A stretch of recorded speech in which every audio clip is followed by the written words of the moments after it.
Hi, everybody, and welcome to our last show. So, my name is Peter Driver, and we're here in Thomastown, Kilkenny, and this is the last episode of this winter season's in our live flight time show. How you doing, Liam Long? Colin O'Gara's on there with us. Patrick Burke. Let's see who else have we got on tonight. Declan Noonan, Jamie Conway. You do, Jamie? Absolutely. Put it all into practice now. Dave Donovan on Ireland and Ukraine. Absolutely, yeah. Ireland with a great win today. Scrappy, but a good win. Darius is on there with us. Nigel from South Wales. Good to have you on with us, Nigel. David Hannaford, nice to see you there, David. Declan Smith, I hope you're well too. David Collins, Kieran Sherlock, James Hope. Yeah, no, how did you get on up in Roscommon today? Yeah, no, see you got a couple of trout. And Paul Burke, good evening to yourself too, sir. Dylan Roberts, thanks, Dylan. Wales, if Wales had done us a favour yesterday, would make next weekend an awful lot more interesting. How you doing, Alan? Luca is on there. Dick Croak is on with us, and Jared Lenihan, John Ditch there as well. Great to see so many people on with us. Hope everyone's keeping well. Hope everyone's had a good week and so far having a good weekend. How you doing, David Reed? Colin Corrigan, hope you're keeping well. Robert Flaherty, how you doing? It's our last show, folks. It's hard to believe. It's our last show of the series. 20 episodes we squeezed in this winter. 3 less than last year. Brian Kennedy is on there as well. You're very welcome, Brian. Eugene, good to have you on. Sebastian McMichael is on there. Thanks a million, Sebastian, for your contribution to the show as well. I got loads of people to thank tonight, but I'm not going to do it all now. I'm going to do it all a little bit later on. We have a flight time show to do. Adam, how you doing? Kevin Hamill, good to have you on. Hope everyone's had a good week. Graham and Chris, hope you're keeping well as well. Don't forget, folks, hit that share button. Let's get a few people on here. And anybody that hits the share button or comments gets, how you doing, John O'Riordan, gets to Brian Canty there as well. AWOL results page is on there. How you doing, AWOL? Graham Lanigan's there as well. Good to have you on with us, Graham. Always a great supporter of the show, Graham, and takes the bit of crack as well over the trivia. But so yeah, we got a great show lined up. We're going to do a few thank yous and stuff later on, but I'm going to leave that to later on. I got a lot of people to thank for their contributions over the season. So say hit that share button if you haven't already. You'll be into tonight's flies. Great, David. Glad you're happy with it. You got a custom kit office there. So hit that share button. So tonight's show, anyway, Dave is going to be along in a little while, folks, and he has got the final trivia for this year. We got a lovely pack here. Nice big pack of goodies going out to whoever's going to win the trivia tonight. All loads of bits and pieces in there to keep you going throughout the season. There's stickers, beer mats, there's indicator, there's fly boxes, there's studs, there's zingers. There's, if you name it, there's a whole heap of stuff in there heading out for tonight's prize. So definitely watch out for that. How you doing, Kieran Flynn? Watch out for that prize. Dave is coming along later on with a trivia. Dave is actually going to be on with us as a special guest. Last year we signed off with Dave and we're doing the same this year. So Dave is on for a bit of a chat later on there to talk about what's coming ahead this season. So tonight's all about river fishing and we're going to try 4 very important flies tonight that you want in the box going into the start of the season. I know a few people have, the season has kicked off already. For the rest of us, like myself, it's not till Paddy's Day. So next weekend marks the kick of the season. That's why the show ends this weekend, because after this weekend, I'm going to be on the river the whole time. So, well, I don't know. I could be in the middle of the fields by judging and looking at things the way the weather's going. But anyway, things start getting a bit busy, and I do a bit of fishing instead. So we're going to look at 4 very important patterns going forward into the river season. We're going to have 2 nymphs and 2 dry flies. Okay, so how you doing, Pascal King? Good to have you on with us there. 2 nymphs, 2 dries, and we're going to kick off the show with a really nice dry fly. This is probably the best early season springtime dry fly. You've got to have this in there. How you doing, Wayne? All is going good with me. I hope you're keeping well too. This is definitely the best. Graham Lanigan's on there. Go on, Graham. Hi, Ernie. Ernie's on there from Canada. Good to have you with us, Ernie. Patrick Phelan's on there as well from Kilkenny. Good to have you on with us, Patrick. I hope you're keeping well. So we're going to start off with a jingler. Okay, you can't be going springtime dry fly fishing without a jingler. Okay, jingler flies, absolutely, no doubt. It is a fantastic fly. Tied on a size 14. I'm tying this particular one on a size 14 301 to hack a hook. How you doing, Colin? Good stuff. Robbie Berry's on with us there. Good stuff, Robbie. Billy Boland's on there as well. Billy, good to see you on there. So I'm going to tie on a little bit of olive 80 classic wax thread there from Simplify. Hi to all our YouTubers, by the way, folks. This will be up on YouTube tomorrow. Thanks to all our YouTubers for watching and supporting us throughout the year. Going to put in a little bit of cocktail as a tail. This is a fantastic early season fly. There's a couple of variations of it. This is one I particularly like myself. Kevin Maher's on there. JJ Hayes. Good to have you on there, JJ. So once I tied in that little bit of a tail, I'm then going to take a stripped quill. This is an olive stripped quill by Polish Quills. And I'm going to just attach that in there at the butt of that hook. Hard to believe the winter's over already. These shows have been great to get us through the winter. I hope you've all enjoyed them. And I hope you've all got something from it. You know, that's the whole thing about these shows. It's not just that it's about me here sitting here preaching to you and giving you information and stuff like that, or promoting Pescari Fly or anyone else's business, but like, you know, that you've actually all taken something from it and go out this season with a little bit more knowledge than you had the previous season. So now gently I'm going to take that quill and wind it up the body of that hook, just covering over that.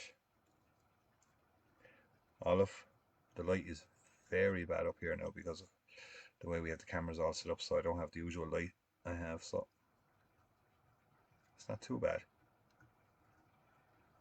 Really good fly when the dark, when olives are coming off. Very good on a windy day down across flats and stuff like that. There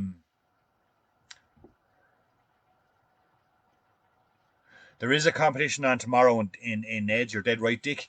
Do you think so, Pat? Pat Kennedy reckons the river's going to be fine for Paddy's Day. Maybe at the very top of the Kings or something like that. But the North will be fairly heavy. So put on that little bit of strip quill, and then I'm just going to put a little air resin on that. So this is the Solderez thin and hard. I just have a little tub there, and I'm just going to put a little coat resin on that just to give it a bit of strength. But say this fly is fantastic on a breezy spring day when trout are splashing up in those flats, especially when there's a wind blowing on it, and it's kind of get a little wave on it. This thing tumbling down across it will certainly catch you a couple of trout. I think the original was tied just with thread, which is very, very effective just with an olive thread body. For me, I put a little bit of quill on it as well. It's quite nice. So once I got a layer of that there, I then go to my UV pen. Thought I forgot it. And I give it a little zap.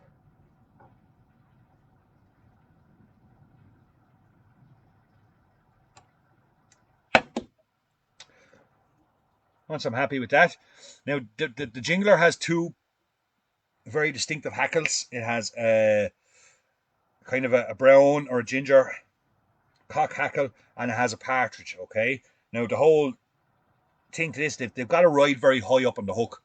Okay, how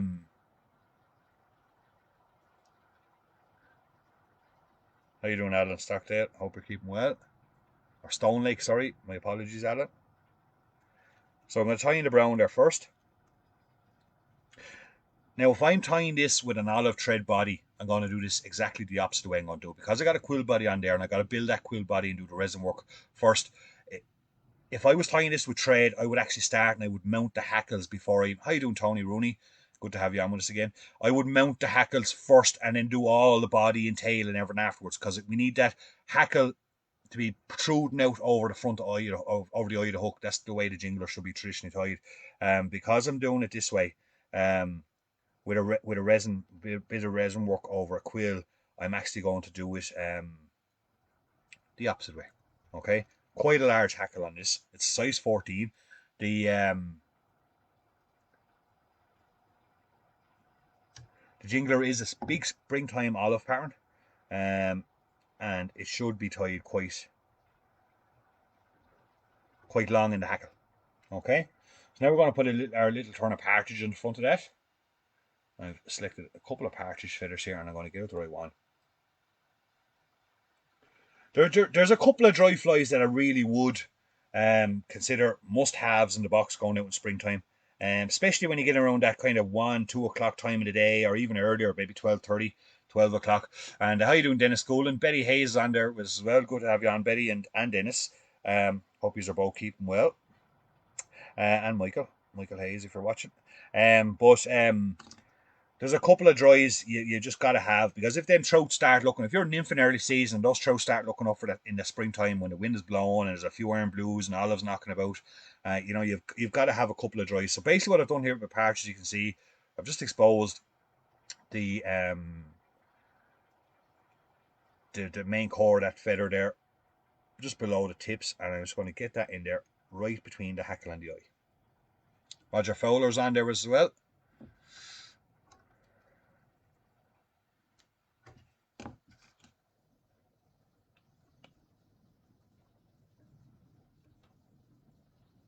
Catch marker pliers.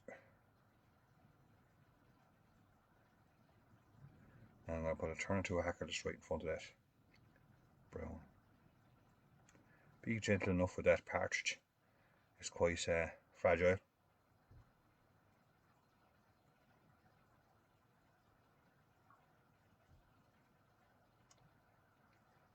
So you're looking for at least 1.5 good turns there of that partridge. At the front, it might even be a little much in that, but I'm going to trim it if I don't like it.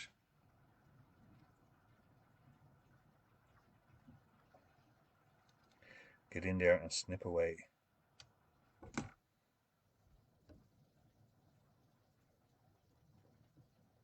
was going to stroke that back for a second there now, folks, and get one turn in there. Okay, that's not the finished look we're looking for, as I mentioned before, and I'm just going to pack that back with my finger now. The gentleman that taught me how to tie flies, a man by the name of Noel Shields, he always had a very distinctive feature about him. His right hand, his thumbnail on his right hand was always perfectly manicured to a long, not a long sharp point, but kind of an oval shape. And it was for flight time purposes. It was for flight time purposes. He kept it that way. That is, it was a tool. Basically, it was a tool for packing back hackles and things just in over the eye. So once I got 1 or 2 turns there, and I'm quite happy that whole hackle and all is secure. What I'll do then is I'll stroke it forward. I'll even use my dubbing brush. Because that hackle has to sit out the front.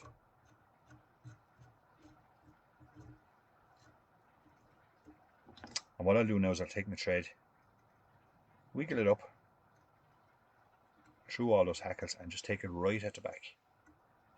Right at the back of those hackles, and stroke them all forward. And I'll get 1, possibly 2 turns. Now, if I hadn't got a quill body, I would have put those hackles in very first. Those hackles would have went in first. They would have been all secured in properly. 1 or 2 turns, just to get them protruding out over the eye like that.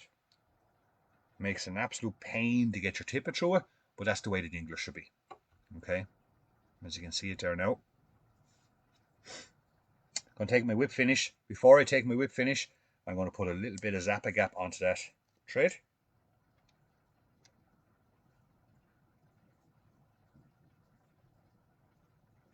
Small bit there where you're going to whip finish.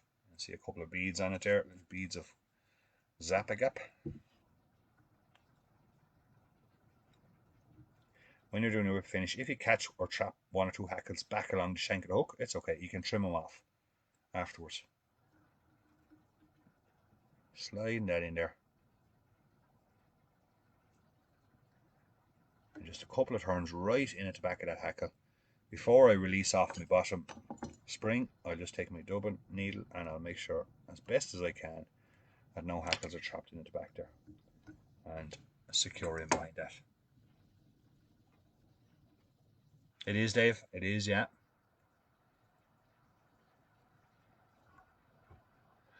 Yeah, absolutely, Dave. Tui, yeah, it is. It is a deadly fly when it's tied with the water rat. There's quite a number of variations, but one of the most important aspects of that flight for me is that the shape of the hackle. Okay, you see an awful lot of tie-ins that would tie it traditionally, almost like a dry fly. It's got to protrude forward like that. Okay, how you doing, Bernard Mannion? Good to have you on with us. But the jingler is an absolute must for springtime fishing. You let it roll out across those. You let the wind blow it, so it makes a wake. And the whole idea is that jingler will just roll down across the. That's why the hackle's got to be big and strong.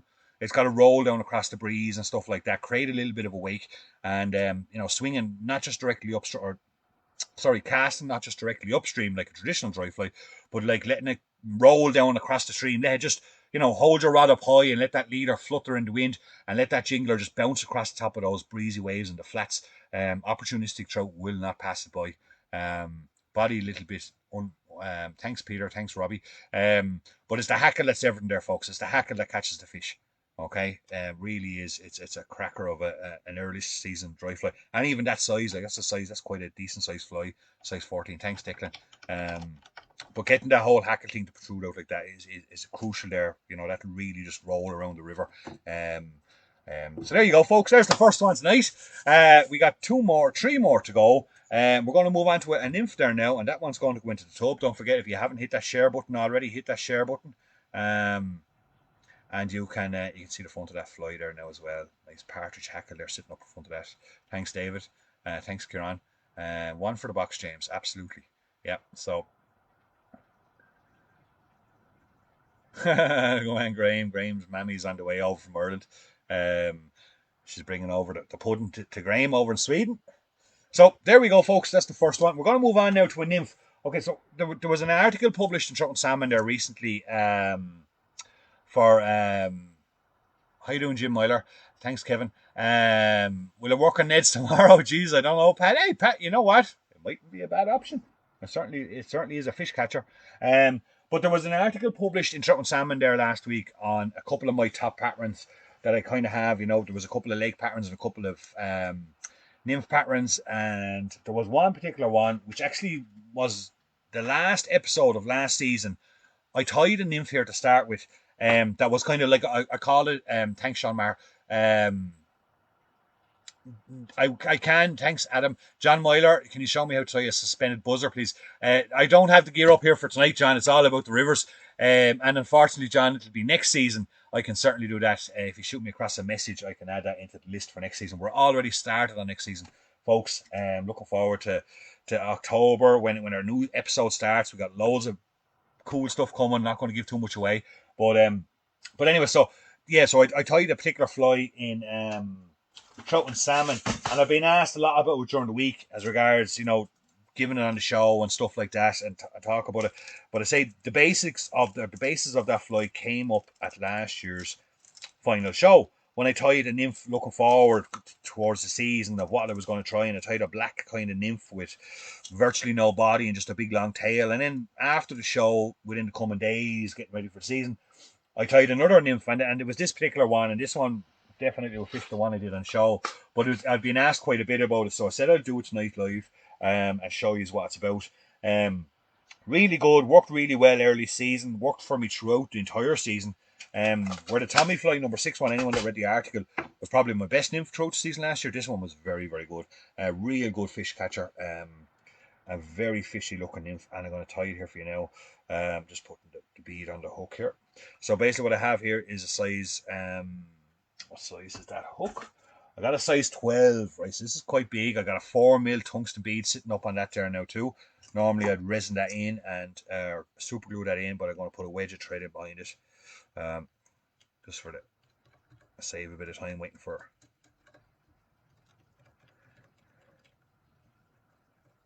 Now, so there's no body on this basically, okay? This is size 12 now, don't remember. Probably better on a size. Look, you can tie them any size you want. But it's just to explain the tying of it. Quite a few people have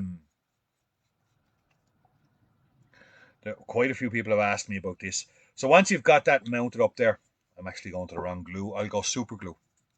Okay, just a bit of thread in behind the bead. Remember, there's no body here. And in behind that bead, once I got that wedge thread, super glue that in. Okay. Now I'd normally mount my beads like that for this particular fly and then walk away, but we don't have time for that tonight. We haven't got all night. Let that set for a couple of seconds because you don't have any great, threading kind of, you're not going to be threading down the shank here. So what can happen is if you don't super glue it in, give it a few moments, is when you're actually completing the fly, it'll tend to spin on the hook because you don't have the foundation there, a good thread foundation. So you need to wait and bite your time, mount that bead in, and then put in that little wedge of thread in behind it. Let it all set before you can move forward. Okay, the whole body and the whole essence of this fly is quite simple. We're going to take some nice bronze mallard here, and I'm going to take a nice pinch of this out. This is basically, I tell you, this is a variation of a micro streamer, and that's the way I fished it last year too. So I was putting it into the pockets, jigging it back out quite fast. It's a very fishy looking fly, so hoping that a fish that might be quite aggressive could be looking at and seeing this as an opportunity to take a small fry pattern. Now, what I'm doing here is I'm just running my fingers through that bronze mallard to make sure it's all well separated. It kind of helps to supple it up a little bit. And once I'm happy with the amount I have, a little bit too much there, I'll take a bit away. And again, do the same. Just make sure that that bronze mallard is not too stiff. Okay, place that to one side. Now I'm going to take a couple of colours of microglint. Okay, so I've got rainbow here. Just took a little snip of rainbow. And I'm going to do what I've done that before so many times you've seen me do. And I'm going to run that between my finger and my thumb just to make all those little strands separate. Okay? And once I'm happy that they're all separated, we lay them in on top of the hackle. On top of the... I have a little bit of red here on top of the bronze mallard. I have a little bit of red, a little bit of gold, and a little bit of olive. Okay, and I'm going to complete the same process for all of these.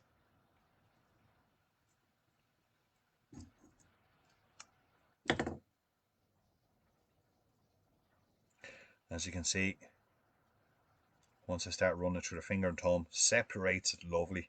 And if you're doing some dabblers this year, I'm using a lot of this in dabblers, getting asked a lot about it. It's so subtle, it's so soft, it's very unrestrictive as regards putting a little bit of colour, a little bit of flash into a hackle or a wing.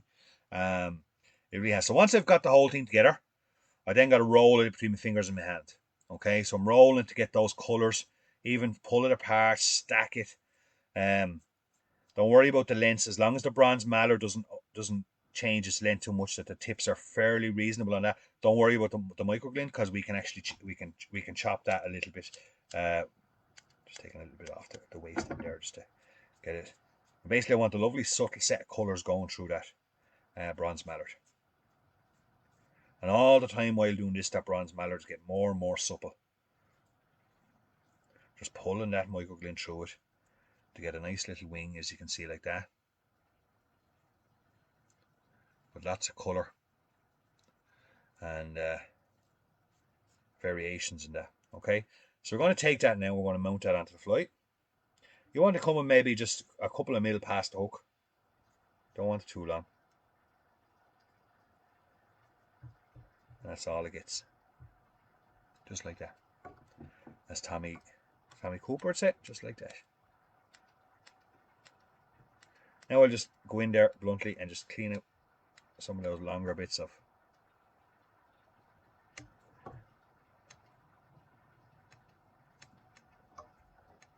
tidy up around the head. Now if that's not sitting right, or if that's a tendency to move on you there at any particular point, definitely add in another bit of super glue, folks. But you can see the way that's already stuck in there. At this particular point, I actually can't get in there and clean that out because of the super glue I put in there. That is actually already stuck there. So that's perfectly fine. That's exactly what you want to happen. Okay, play around with that and get it nice and mixed up. That's a nice tail. Okay, you're going to be very soft on the body and the yolk. So what we're going to do here then is we're going to take a little bit of UV fox squirt, and we're going to split our thread.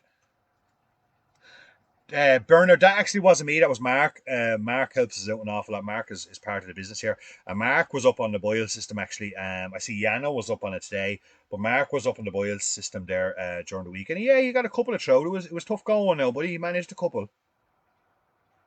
I'll definitely be back on that Boyle River this summer at some stage. Had a great session on it last year. Fabulous days fishing.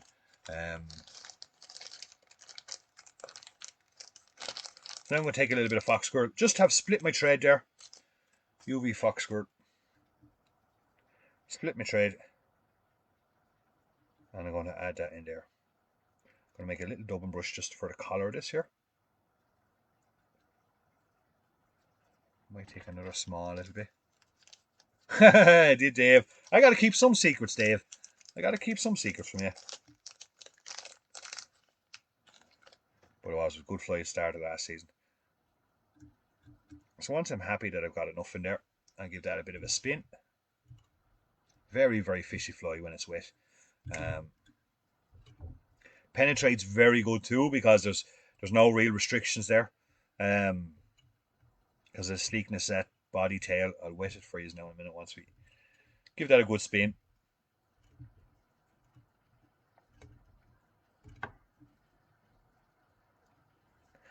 And then start. Don't let any of the hackle or anything else happen any lower down the hook. So basically we're just using that to cover up that little bit of super glue, that little bit of a head up there near the top of that, and that's fine. Less is more here, folks, don't forget. Okay, we don't want to overdress it on this particular pattern. Take out your Kevlar now. Give that a little bit of a brush. Always brushing back towards the bead. Brush the body, the whole thing.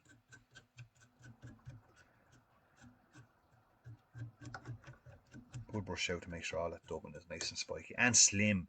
Once you brush it out, it just helps to thin out that kind of the body of that little bit dubbing. We're going to take a little bit of Tommy Fly number 14 there, and we're going to put a little collar in behind it.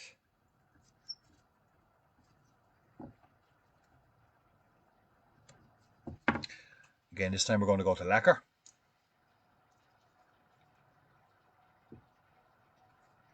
Hey, good man, Sean. Sean said he, how you doing, Owen Doyle? Do I have any tips for dry flies and beginners? Basically, Owen, if you see rising trout, that's when you fish dry flies. Drag free, Owen. Drag free, no drag. So I'm going to put a little bit of lacquer on this one. So this is the the Tommy Fly lacquer. Okay, we put a little bit of that on there. And we whip finish right in behind that bead. And there you have it. Very simple, basic, simple little easy pattern to tie, folks. But absolutely, tell you now, I had some results in that last year. Say, jig it in fast. It's not like a normal nymph that you'll go in, you'll tight line, you get it. Thanks, Betty. That you kind of tight, you'll tight line, but yet you're not forcing the drift. Where this particular one, you're jigging this out, so it's like a little micro jig streamer, is what I call it. You can see once we start getting it wet, look at the lovely shape that's on that. Now, if there was a little bit of, you can see the little bit of flickers of colour coming out there. You know what I mean? That's a fry pattern all over. I can see the colours here. The camera's not picking up some of the blues and UVs quite as much as you can see a little flicker of UV and purple on the side there. But like an absolute, absolutely, please do, Robbie. You can see it's a real fry pattern. Okay, so that's and it's because there's no body there. It gives it great, movement and it just really is fantastic. Um, lovely soft little pattern. Really, really easy to tie. Really good, but just you got to really keep everything up around that bead. Don't let it come down the body. It just doesn't get the same effect. Thanks, Graham. Same to yourself, Thomas. Absolutely. Tight lines to everybody in 2022. The season is just upon us. For some, though, the season has already started. Some people are lucky enough to live down. Well, I wouldn't say lucky enough to live in Cork, but the season opened down there in the February 15th it opened up, and their season already started. Other people have had fishing since the 1st of March, but here in the Midlands and across the East Coast, we don't have any fishing till Paddy's Day. So Paddy's Day is the official opening for us, so we could have to be out with the squirmies maybe to get a couple of trout. But there is a few lucky people in Cork that get out on February 15th. I've been fishing for a month already. And one of those is Dave Donovan. Dave kindly came on there earlier on. Thanks, Istvan. Dave, thanks, Liam. Dave kindly came on there earlier on, and we had a little bit of a catch up. Not a long one, but a little bit of a catch up, a little bit of a chat about what's coming for this season for Dave. And he asked his question. So the question is coming up, folks. You can win this lovely pack here, this lovely fishing pack here I've put together. All loads of bits and pieces in there to get you going, keep you tipping away through it. Thanks to JJ, to keep you going through the season. And I'm going to hand you over to Dave now to have a little listen to Dave, a conversation we had earlier on in the day. And I will be back. Got two more patterns. Got another nymph pattern coming up. Got another dry fly pattern come up that you don't want to be without going out this early season. And a few other little things to tidy up before we finish up for the year. So I'm going to hand you over to Dave, folks. And I will see you back here in a few minutes. Enjoy this. Don't forget, watch out for the question.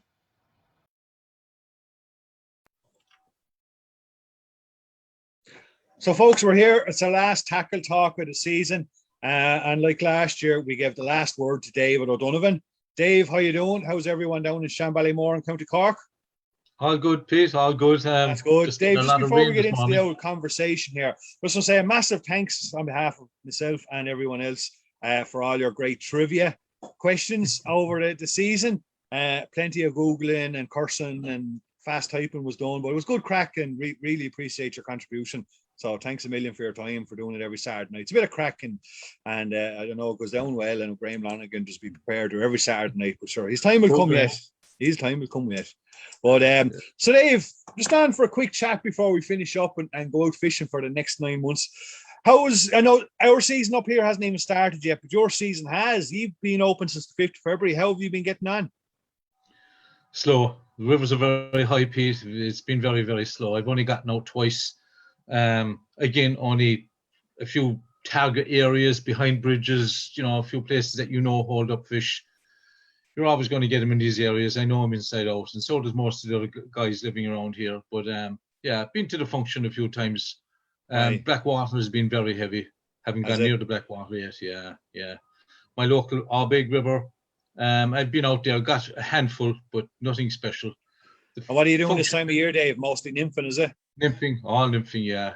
Nymphing. Now, again, we're coming up to Patrick's Day now shortly. The wet flies will come into play, but we're going to get rain all this week. I think it's so. Maybe next week. I think is supposed to be a bit of an improvement, a bit warmer temperatures, so we might get a bit of fly hatch up. No, I saw a trout rising the opening day up on Masterstone Bridge. Yeah, you'd see them and you'd get them on dries, but only around 2 o'clock, 3 o'clock. You'll pick up a couple. What sort of dries would you be throwing at? Any little CDC fly, little olives CDCs. Yeah. Any upwind fly will pick them off. Yeah. Right, very good. Yeah, a little. But Griffin's Net, even a good sized Griffin, 14 Griffin's Net will always pick them up as well. Yeah. And what's the season looking like? Of course, this will be our first season in the last 2 or 3 seasons that we've had no real COVID restrictions, even though there might be World War III, but sure, with no COVID restrictions. So things are starting to open up again. We're seeing some competitions. What's your plans this year for fishing around Ireland, Dave? What's on the menu? Yeah, I've already done a little bit of recce already up in top of a secretive river now, up in the Morning Star. I was up there last week with Robbie Phelan. Yeah, we caught a few nice trout. Right. But again, that was just a one-off for an hour or two. I was passing him up with Robbie. But for the rest of the season, I don't know. Yeah, I've booked a flight for Slovenia only during the week, so I plan to get there in May sometime. Whereabouts in Slovenia will you go? Kranj, Ljubljana was the capital, but it's over to see Mirko. A good friend of ours. Mirko Skaffar. Yeah, so yeah. You're hoping to hit a few rivers there, are you? Yeah, the Savo Balinka, Idrija. There's a few. You're inundated. The Kokra is another great river out there, but it's full of river. That's why I like going there. You have huge variety. One river's flooded, you can go to another river. Huge variety there. It's fantastic. I call it the New Zealand of Europe. It's fantastic. Right. You get huge variety of grayling, brownies, rainbows, marble trout. You don't even have that in New Zealand. And it's not even that complicated to get there, is it? Like, it's not really that. It's not a massive trip to get there either. I've been there several times myself. We've been there together. It is probably one of the best fishing destinations in Europe. There's no doubt about it. It's fantastic. Now, I know a lot of the rivers are stocked, but you can pick and choose what rivers you want to go to. They're stocked and have fantastic fishing. I mean, it's a great trip. We fly into Venice Treviso in Italy, 2-hour drive over the border up to Ljubljana, and you're fishing next morning. It's great fishing. I'd advise it for anyone that wants to get an away trip. Slovenia is the place. Yeah, it's great fishing. And the weather is good. The food is good. Well, that's it. Yeah, the company can be good too. And it's a great, I know. I've been out there a few times. It's a fabulous trip. And come here to me. Will you throw your hat in the ring this year again for another Munster Championships? I'm going to try my best, like I always do. I can't do any more than that. Yeah, sure, of course, yeah. Great to see those competitions coming back too. Like, they're great out cracking. Yeah. Great social events. Yeah, especially now that they're catch and release. I mean, now that they're catch, before, when we had a kill policy, that, thank God, that's fading out now. It's nearly all gone. But the catch and release really, really opens things up. It's anyone can win it. You get a good draw, away you go, and I'm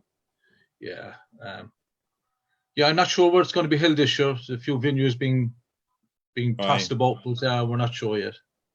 But we'll get there. We'll we'll have another crack. I think our Leinster's is going to be on in Montmelic, on the River Barrow on the 3rd of April, I think is what's being passed around at the moment. So looking forward to that as well. And then we'll have an All Ireland then at some stage as well. Which will be interesting to see where that's going to be held on later on this summer. I think it's Leinster's turn to host it this year, so there's one or two clubs toying with the idea of hosting it. So please God, we'll get back to those competitions. It's, they are great social events and social occasions. You get to meet up with a few guys and have a bit of crack and, Oh, definitely, yeah. It's good to meet up. I haven't seen the guys from Connacht or Ulster or even half the Leinster boys. So, apart from Thomastown once a year. So, by the way, have you a date for Thomastown? Yes, actually, it was confirmed at AGM just gone last Wednesday night. So they've confirmed that the date will be the 9th and 10th, is it? The 9th and 10th of July. So we normally would host it the first weekend. Our first provisional date would be I'm just checking my phone here now at the same time as talking to you. But the normal date would be the first weekend of July is the date we always set from day one, or the nearest two. Now, the first weekend of July this year is Saturday the 2nd and Sunday the 3rd, but the Irish Open Golf is finishing up that weekend, so we won't have access to the Mount Juliet waters. So we've actually had to go to the 9th and 10th, which is also a football weekend, which means it won't clash with the hurling in case Kilkenny get to the semi-finals. So it's set for the 9th and 10th. Cork are playing well this year. Well, you might be watching that one on the phone, Dave. Well, I'll carry you again this year anyway, so don't worry. You'll take some time to watch the match if it's time. But, so it's on the 9th and 10th. Looking forward to it. Two Rivers again. One or two little changes, as always. A few developments there to try and improve the whole event. But, Thomastown will be on the 9th and 10th of July. Invites will start going out next week. And we'll take it from there and build up to another fantastic competition, please God. So looking forward to that one. Yeah, so am I. Yeah, it's always a great competition. There's no doubt about this. Great. Yeah. We might do it this year, Dave, will we? Good. You'll have to pull yourself up. We'll try our best as usual. Yeah. Of course we will. Well, look, it's good to chat to you, Dave. It's great to have you on there for a little bit again. We really do appreciate. Well, I certainly do appreciate, and most of the lads in all fairness do appreciate you coming on and giving a little bit of trivia. It's great. It's the end of another season of the shows. We've got a whole new season lined up. So already starting to plan the new season for next year. I hope you'll be on board with another few trivia questions for us. And it's been fantastic to get us through the winter months. So I suppose to finish off the series, what's your final question there, Dave? Well, the question is, it's pretty simple. Everyone should know this by now. It's to do with Cul de Canard. Yeah. Cul de Canard. The meaning of the word Cul de Canard in English. Could someone translate it? And I want the translation of the Cul de Canard. The 10th correct answer, not the first, second, third. The 10th correct answer, and one guess only. So you have one guess only. 10th correct answer is going to win a lovely spot prize. Sammy put up the spot prize earlier on. Lovely spot prize for tonight's show. Dave Donovan wants to know the translation of Cul de Canard. 10th correct answer wins. Dave will be watching the stream live there, watching your comments, folks, and he will let me know who's the winner of that lovely prize I put up earlier. Come on, Graham, you know this one. You know this one, Graham. But you got to get your timing right, Graham. Get your timing right. Yeah. You got to be number 10. Well, look at Dave. I'm going to let you go and enjoy the rest of your afternoon. Once again, really appreciate your support and your help throughout the year with the shows and stuff like that, and wish you all the best for this coming season. And looking forward to meeting up soon on the Rivers for an Outcast. No bother, Pete. God bless. All right. Thanks a million, Dave. Take care. Bye. Bye.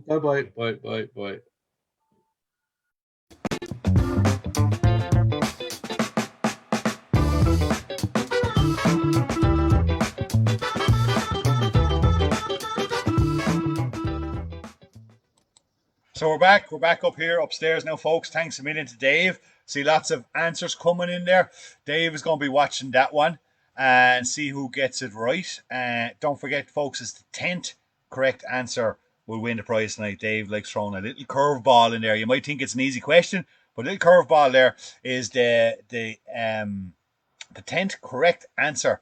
Uh, 10th correct answer, and you only get one guess. So that goes there. But huge thanks to Dave, folks. You know, he's always been great. He's always on the end of the phone there. We do always talk before and after the show and little things that we can improve on and different things like that. He's always been a great fishing buddy of mine and helped me through a lot of good times. And I really do appreciate Dave doing the trivia, having that bit of banter with us and stuff like that. So, Dave, as a little present there, we got the new Lubas Rosa Fly Fishers World. We're going to send that down to you there on Monday as a little thank you for all your efforts and trivia over the last 20 episodes and even the 23 episodes before that. So I'm going to get that off to you Monday.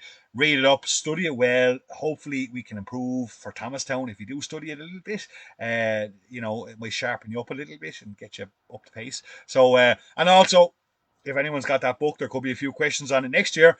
So, Dave, thanks a million. Really do appreciate everything you do for us. And going to get that little gift off to you on Monday morning. Dave will let me know who is the winner, of course. I'm not going to be able to watch all those answers that are coming in.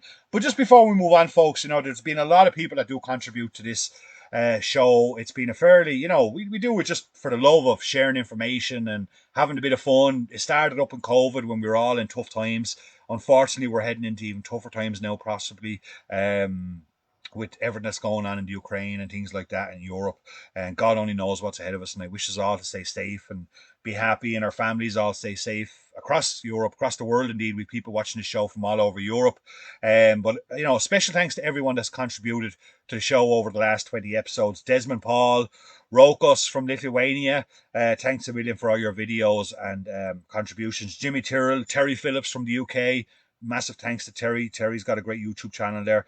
Michael Curry as well from the Northern Ireland on the Sea Trout. Michael has a YouTube channel as well. Jonas Olsen from Sweden.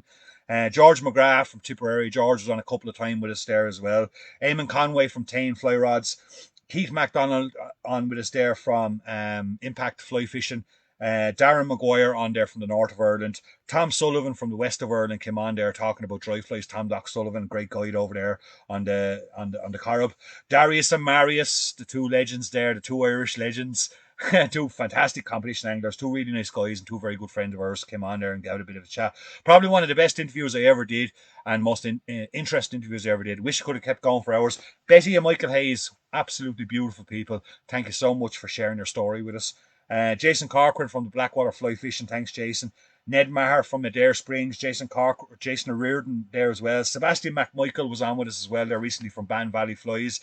But a big special thanks to Dave. Mark Driver was on with us a couple of times, and Mark has also been a big, huge part of the show and the business here. Colin Mullally, who did a lot of editing and chopping and changing for us, and he did the intro for us this year, and thanks a million for that, Colin, and all your help and support. Josh Walker as well, who did the intros for the Tackle Talk and the special guests.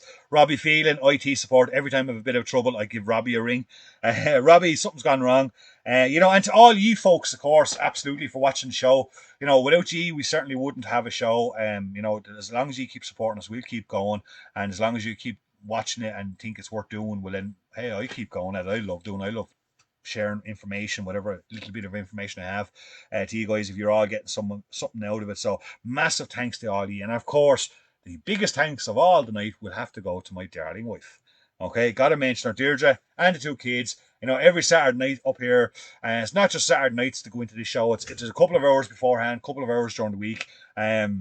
But, you know, very supportive and all that. Everything we've tried to do here in Piscari Fly, Deirdre has always supported us. She works in the shop. She packs a lot of your orders. She deals with a lot of your emails, even though it's Peter signs off on your emails. It's actually probably Deirdre just writing that email because I'm too busy tying flies or off doing a bit of fishing. So massive thanks to Deirdre. She's an absolute angel. And and the two kids, of course, Tommy and Lily, for putting up with all the fishy crap.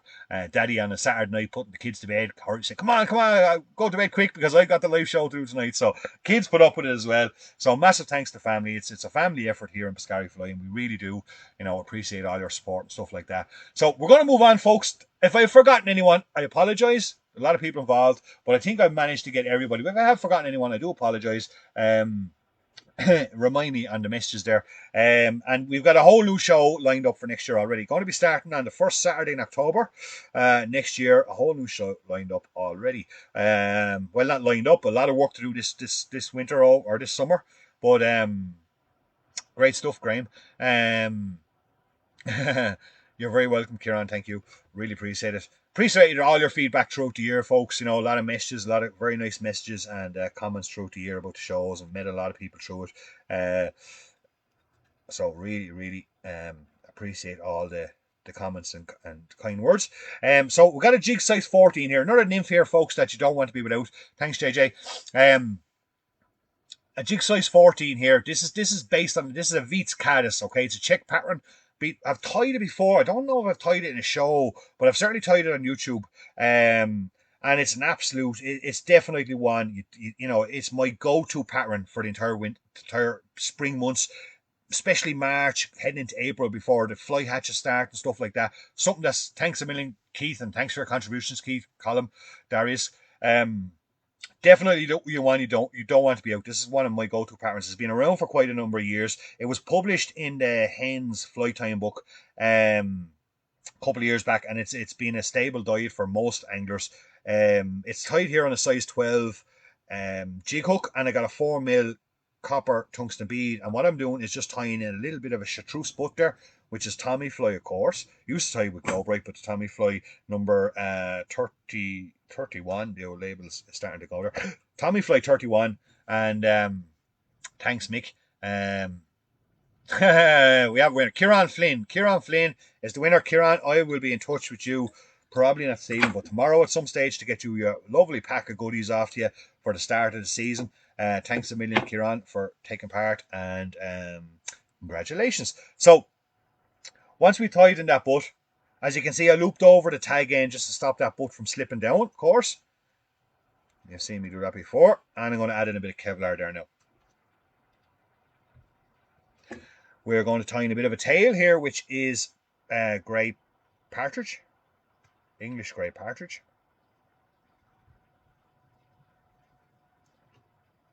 And we're going to tie that all in there. Secured in well. It is a caddis pattern, right? So it's the Viets Caddis.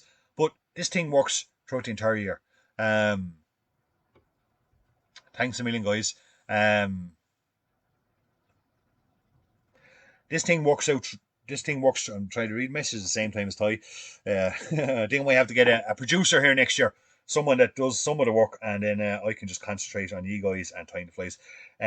Really works great throughout the entire year, especially in heavy water. Okay, got all that movement. So what the little bit of difference we're going to add here, the little twist we're going to add onto this, is we're going to put little centipede legs in here as well.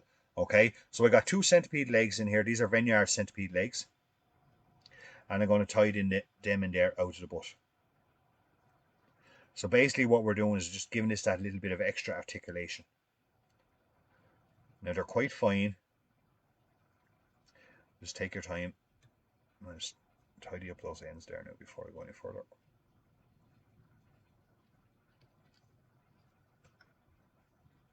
We'll trim them off now in a moment. Just roughly around the length of the tail for a moment. Trim off our waist. We're going to put a bit of Gutterman Sulky copper ribbon there. As you can see, that's the code. You can all see it there. It's 80008. Don't know how easy that is to find. Exactly, Trevor. Yeah, Trevor looking for brownie points. Yeah, I got a lot of brownie points to make up after 20 Saturday nights gone upstairs in the attic here, up over the fly shop, talking to all you folks. I gotta make it up. I gotta do it, Trevor. Yeah, I have to do it. But yeah, especially when the season next Saturday I'll be on the river.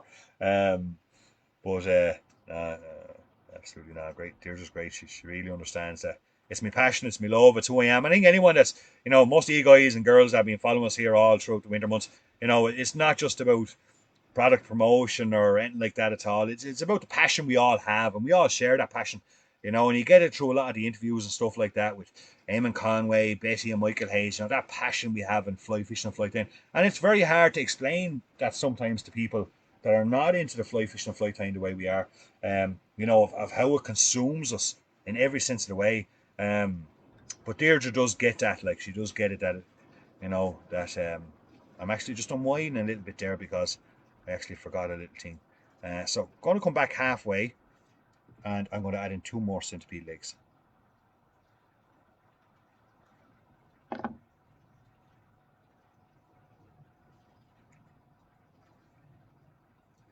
Just in there halfway. Don't worry about the dubbing for the moment. The rib will catch all that. One. Going to put in a second one. And it's great that we've had so many people on here over the year, sharing their little bits of information, their different products or whatever it may be. It's fantastic to have such an array of, and it's great. It's a testament to Irish fly fishing that we have all these people that are. I know we had Europeans on as well, but we had a lot of people from Ireland on here. The likes of Keith and all that, experts in their field of fly fishing that are really have put in the work over the years to understand their field and their disciplines of fishing, and are more than willing to share it with us all. So it's fantastic. Now what I'm doing is I'm just ribbing up that gutter, man, up through that hare's ear.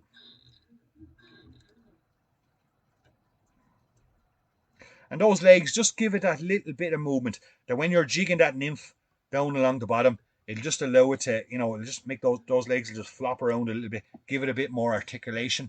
And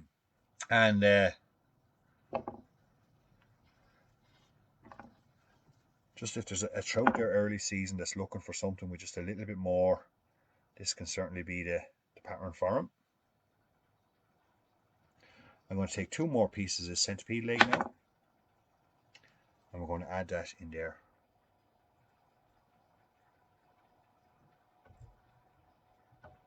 They're quite fine. They will last a certain amount of time and then they'll break off, unfortunately. But then you just have a standard Veets caddis at that stage. That's what I always say. A standard Veets caddis at that stage. Just trim off your waist. Tidy everything up.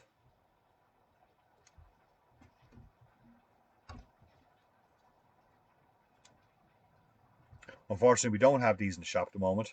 I'm actually not sure where I picked these up or found them. But they're really, really fine. Thanks, Bernard. Hey, Mick Malumphey, how's it going yourself? Now, so a very important thing here about the Veets caddis. The dubbing for the thorax here. Now, this is the last little piece I have of the original dubbing for the thorax. Okay, you can see the color there. It's kind of a dark greeny. It's not that dark as it's shown up in the camera, but it is a greeny kind of peacocky dubbing. Now, the nearest I can get to at the moment is Spectra dubbing 239. Okay, that's the nearest I can get to it. It's a little shade darker than the actual, the original. Okay, I've only the small little pinch of the original left, and I mind it. It's a small little pinch of this in behind the bead for this particular pattern. But say the 239 by Spectra, Hen Spectra is very, very close. It's not the real thing, but it's very, very close. And I'd like to show you the real thing. I could tell you that's the real thing, and a lot of you will come on and buy it, but it's not. This dubbing, I've been trying to remember all afternoon where this dubbing came from. It could have been a different, Spectra hens have a tendency to change their Spectra dubbins a little bit in tones and stuff like that. So it could have been an original Spectra dubbin, and just the tones have changed a little bit. But the 239 is very close. Okay, we'll finish that off. Little bit of a brush out just to get some of that lovely dubbin to go back along the body. Don't go too mad at it. And that's it. And see, we got lovely little legs sticking out of it. That's the way it's got to look. It is a caddis pattern. But once that thing starts jigging up and down, as you're jigging your nymphs up and down off the river, off the bottom, it's tied with a 4mm bead, so it's going to go straight to the bottom. And once that thing starts to jig along the bottom, those legs will become quite articulated. and can certainly take a couple of trout for you early season. The whole thing about early season nymphing is trying to locate those pockets where the fish are. So you're trying to find those little eddies, those still little winter lies where fish are hiding, and you put something like that into those little spots, jig it up and down in those little eddies, those little pockets. You'll certainly will have a good chance of catching a couple of trout. Very fishy pattern. The Veets caddis works all year round. Wouldn't be without a Veets caddis in my box. But those couple of little extra legs, as a little add-on, we do for early winter fishing, and is really good. Thanks a million, James. Thanks a million, Peter. There we go. That's another nymph for the box, folks, for the early season fishing. Has proven, and that thing has been gone on the go for a long time. I've been fishing those Veets caddises for 15 years. Really, really good one. If you're going to Mount Mellick for the Leinster Championships in April the 3rd, you're going to want some of those with you. Anyone that's planning to go. Thanks, Graham Conley. So we're going to move on to our last fly, folks. Our last fly tonight. Thanks, Richard. Richard, I see your daughter headed off to her grad this evening. I hope everyone's going well. But we're going to move on to our last fly tonight, folks. A lovely dry fly pattern. Again, been around for a long time, but it is an absolute must for early season dry fly. And early season can be productive on the dries as it can be on the wets. And I was looking at a few wet flies tonight and I said, you know what, I'm not going to do the wets. We've done the wets already earlier on the season with Dave Donovan and things like that, and we did them last year. So I'm going to move. So I'm going to do a couple. Thanks, Dylan. It's good flying the D, a good D fly as well, over in the Welsh D there. But this is a dry fly pattern that fairly simple as well. Nice simple pattern, but definitely one worth having with you if there's any spring risers. So we got a 301 size 14 again in the vise here, and we're going to take some Primrose wax tying thread by Sempler Fly. It's got to be Primrose for this. Okay. We are going to take a little bit of Pearl Microglint. One single strand of Pearl Microglint. And as we did before, we are going to just massage that out till we get all those fibers to loosen out, as you can see. And we're going to go with a little bit of, placing that on the table in front of me, I'm going to go with a little bit of Cocktail Leon. And I'm going to place that in the top. So I just have a nice Cocktail Leon tail with a little bit of flash net. This is, say, an early season fly. Now already I'm thinking I've actually probably gone a step too far, but it's okay for the moment. I don't want a massive big long tail on that. I just want a nice short little tail on that, even though it's a size 14, because this is a comparadone. And I should have put in deer hair first. So what I got here is a very small little patch left of very nice dark brown fine deer hair. It's a particular deer hair I use for this particular fly, as you can see it. Love the nice kind of golden tips with a very dark molten underneath. Before we get into the standard grey, got my deer hair stacker here, and I'm going to take a little pinch of this. Size 14, so it has a bit of body to it.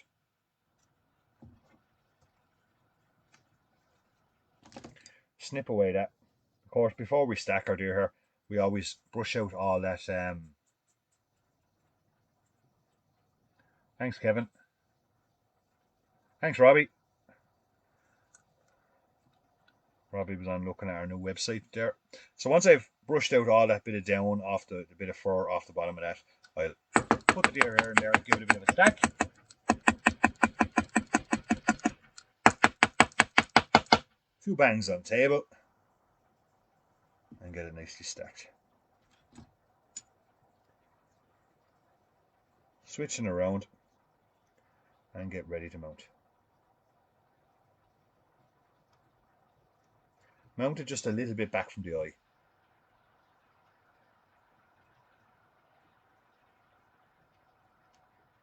Really good early season dry fly. Not putting a lot of pressure on that first turn or two of thread, but as I start to make my way down, the pressure starts to grow a little bit and I really start tying it in.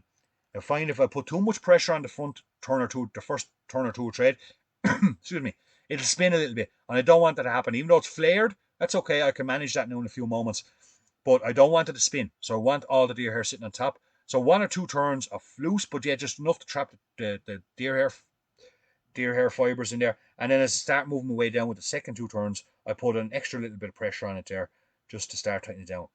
Cutting it back at an angle for the moment. And I get in there and start trimming it up. And as you can see, the deer hair is still sitting on top. You can still see the eye underneath the underbody. It's still sitting up. Anyway, it has flared a bit, and I don't mind that for the moment. So I can manage that now in a moment. Okay, as we work that piece of deer hair now in a few minutes. And that can happen. See the way that turned on me, folks? That can happen because I had 4 loose turns. I put a little bit of pressure on it, but not enough. I needed to get another turn or 2 on it before. Once that happens, and I'm actually glad that happens, as you can see, it turned a little bit on me. That what I'll do is I'll actually put the fly upside down, and I will return it back till I expose that eye, exactly where I want it, which is right there. Okay? I'll catch it back in my hand, and I'll actually just start getting a couple of extra turns in there and manipulate that back. This is a regular occurrence the way.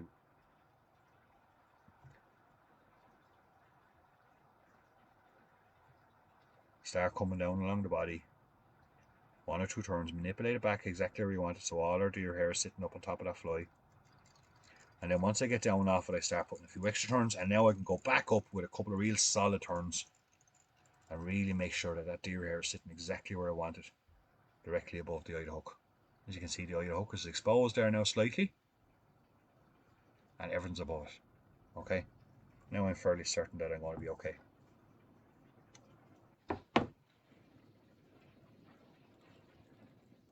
Now we'll make sure everyone's well secured in. You can put a little bit of Zappa gap in there if you want, and wait a moment or 2 before you move on. I'm quite happy that's okay. Bring my thread down now to where the tail. As you can see, I've got my nice deer hair now protruding out over that hook.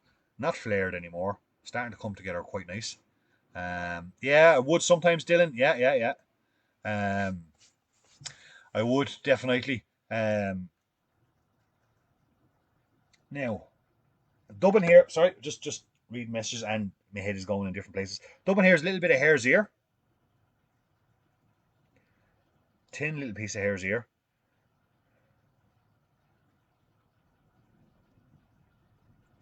We don't want much on the body of this. Find this great when you're kind of going up along the little bits of riffly water in the side pockets where there might be, just to say, a springtime trout just sitting there waiting to get into his summer lies. Can be very attractive in those springtime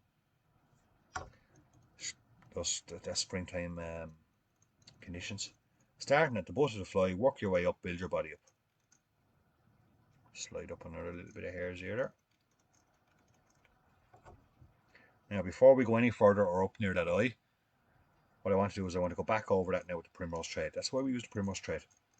I'm going to go back over that with a lot of turns down and up, and then come back up it again.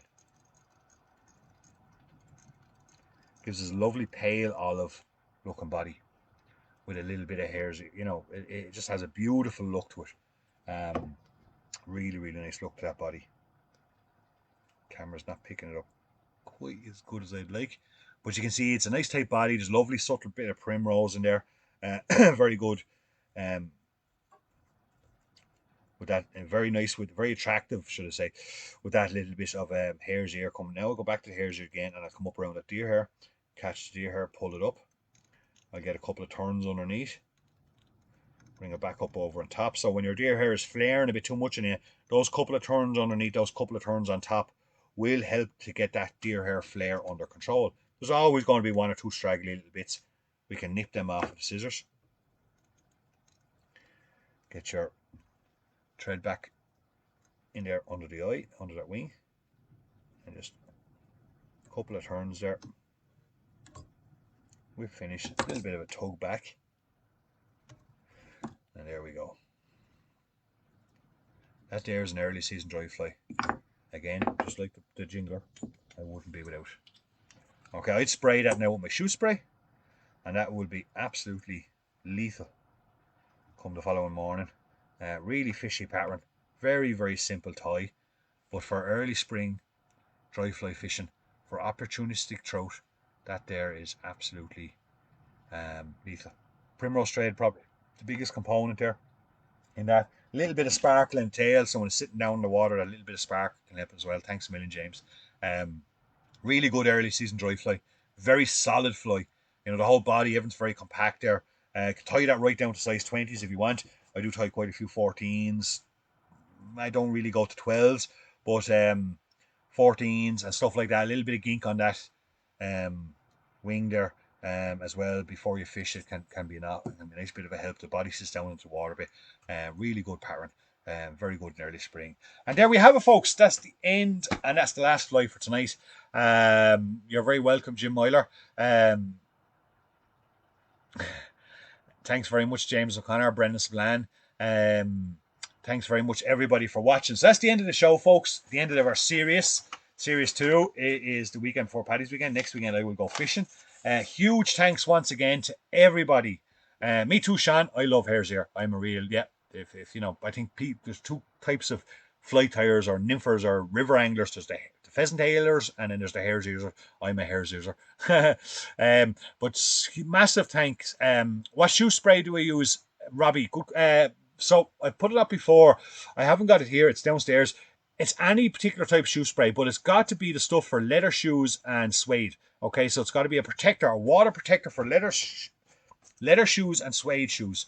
So it basically what happens is when you spray your shoe with that protector, you buy it in any shoe shop. You can buy Dunn's Super Value as well. A couple of euros for a big aerosol can. The chemical is taken inside the material and it protects it from the inside out, so it doesn't damage the suede or the leather on the outside. Stains can't stay on it. Basically just fall off, and the hits it falls off. It's not silicone based, it's water based. We use the same thing for the flies. So that's basically what I use. It's not about the brand. It's got to be for leather shoes and suede shoes. So I would go into your local shoe store and say you're looking for a can of aerosol that is for protecting leather shoes and suede shoes, water based, and that is what you'll do. And basically, what happens is the water brings the chemical inside the feather or the materials. It evaporates, and the chemical is left there, and it protects the fly from the inside out, rather than a silicone based, which puts a coating on the material and protects it from the outside in. It breaks away very quickly, or it doesn't do the fly any justice. So that's basically the theory behind that. It does work, trust me. It does work. I'd coat that fly up now the night before I go fishing, and it'll make that thing float like a cork all day long. Okay. Thanks, Trevor. Thanks, Paul Burke. Thanks, Robert. Really hope everyone has a great season ahead in 2022 and a safe season. I hope we're not going to be too inflicted by what's happening in Europe, but please God, everyone is safe out there too, and that conflict ends soon. I want to wish you all a very happy summer and year ahead. We will be back here in October for live shows. Might pop in during the summer months, some Saturday evening when Deirdre's away or something like that when she lets me off, and check in with everyone. Hope everyone's going well. But once again, massive thanks to all our contributors over the season. There's been so many people there. We mentioned them all earlier on. These have been absolutely fantastic. Thanks to all you guys and girls for thanks Peter, thanks Brian, thanks to all you guys and girls for your support throughout the year and the winter months. It's so important to us here in Scary Fly. We're a small little business. We try to keep it going and try to give as much as we get. So we really do appreciate all your support. And it's been helping us grow as well over the last number of years. And that's all thanks to you folks. Okay, so from myself, the wife, the family, the kids, our trivia master, Mr. Dave Donovan, our backup team of Mark Driver, Robbie Phelan, Colin Mullally, Josh Walker, and who else was on the backup team there? That's it, yeah. Deirdre and the kids and everyone else to contribute. I want to say good night. I hope everyone has a great weekend. Enjoy St. Patrick's Day, enjoy your Easter, and most of all, enjoy and have a great and safe trout season ahead. I will see you all here on the first Saturday in October. And good night, folks. Enjoy the rest of your weekend. Bye.